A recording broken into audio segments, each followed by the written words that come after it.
Hey, Shalom Israel. Welcome back to another Thirsty Thursday. I'm today's teacher, Yashimai, and today's topic is, were the laws of God before Moses? The reason why this is an important question is because some people like to say that God changes throughout the Bible, but that's not really the case. You know, God put his laws here from the beginning of time so that men can live in perfect harmony. And you know what? When things did arise and we needed some type of judgment, God gave us righteous judgments according to the scriptures. So let's get into it. So the first instance we're going to see where God did have laws in the Bible and somebody broke them is in the book of Genesis chapter 4, dealing with Cain and Abel. Genesis chapter 4 verse 1. And Adam knew Eve his wife, and she conceived and bare Cain, and said, I have gotten a man from the Lord. And she again bare his brother Abel, and Abel was a keeper of sheep, but Cain was a tiller of the ground. And in the process of time it came to pass that Cain brought of the fruit of the ground an offering unto the Lord. And Abel he also brought of the firstlings of his flock, and the fat thereof, and the Lord had respect unto Abel and to his offering, but unto Cain and to his offering he had not respect. And Cain was very wroth, and his countenance fell. And the Lord said unto Cain, Why art thou wroth, and why is thy countenance fallen? If thou doest well, shalt thou not be accepted? And if thou doest not well, sin lieth at the door. And unto these shall be his desire, and thou shalt rule over him. And Cain talked with Abel his brother, and it came to pass, when they were in the field, that Cain rose up against Abel his brother, and slew him. And the Lord said unto Cain, Where is Abel thy brother? And he said, I know not, am I my brother's keeper?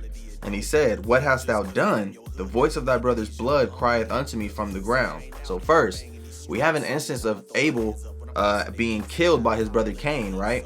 They brought their offerings to the Most High, and the Most High didn't have respect unto Cain because Cain wasn't moving uprightly. He wasn't being a righteous individual, but Abel was. So Cain felt some type of way about it, and when it came to pass, they was having a conversation in the field, and Abel tried to correct his brother. He said, look, you need to do upright. Cain didn't like that, and he slew his brother. He killed him. Look what the Most High says. Verse 11.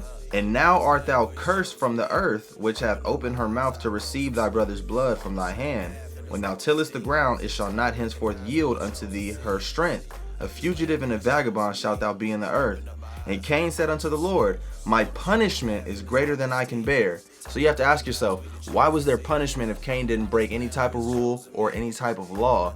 That's because these laws have been here since the beginning. This is just the first instance that we see of murder in the Bible, and the scriptures talk about murder. A murder is supposed to be put to death. That's not something God has joy with. That's not something that we should be doing upon this earth. So you see the first instance of God's laws being broken was with Cain. He murdered his brother Abel, and he was also punished for it. There's law, and then there's judgments for breaking those laws. So here's another account dealing with Noah and the ark, dealing with when God flooded the earth. There's a law about clean and unclean animals. We see clearly, in the latter portions of the Old Testament after Moses is here, where he's giving instruction to the children of Israel. But is that something that was done before? Let's find out. We're going to go to the book of Leviticus chapter 11. Leviticus chapter 11 and verse 1. It says, And the Lord spake unto Moses and to Aaron, saying unto them, Speak unto the children of Israel, saying, These are the beasts which ye shall eat among all the beasts that are on the earth. Whatsoever parteth the hoof, and is cloven-footed, and cheweth the cud, among the beasts, that shall ye eat.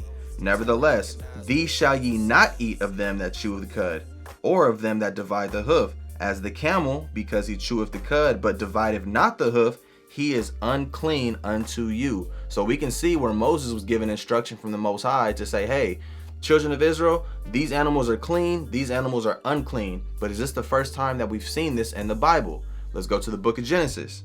It's the book of Genesis chapter 7 and verse 1.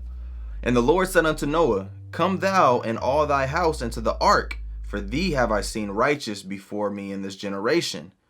Of every clean beast thou shalt take to thee by sevens, the male and his female, and of the beasts that are not clean by two, the male and his female. Again, we can see from cover to cover, God has not changed. We've had laws from the very beginning that we must keep up until this day, right? Stay with me, Israel. This is the book of Malachi chapter 3 and verse 6. It reads, For I am the Lord, I change not. Therefore ye sons of Jacob are not consumed. We have to thank the Most High that he does not change, because if God had changed and took away all the promises that he gave to our people, we would have been a lost hope. We would have had no chance of survival. Christ would have never came for us, and we never would have had a shot of redemption to get the kingdom of heaven.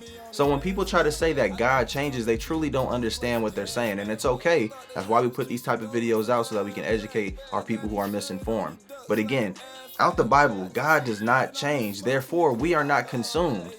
I'm gonna get one more scripture that just shows that the law is gonna be here forever. Let's go to the book of Baruch. This is the book of Baruch, chapter 4 and verse 1. It reads, "This is the book of the commandments of God, and the law that endureth forever." It says, "All they that keep it shall come to life, but such as leave it shall die." And again, this is why we ended up in the cursed conditions that we live in today, because we stopped following God's laws and commandments. We have to understand, they've been here since the beginning. They're going to be here until the end. It's the law that endureth forever. Thank y'all for tuning in, Israel. Be sure to like, share, comment, subscribe to all of the content. Y'all have a good one. Shalom.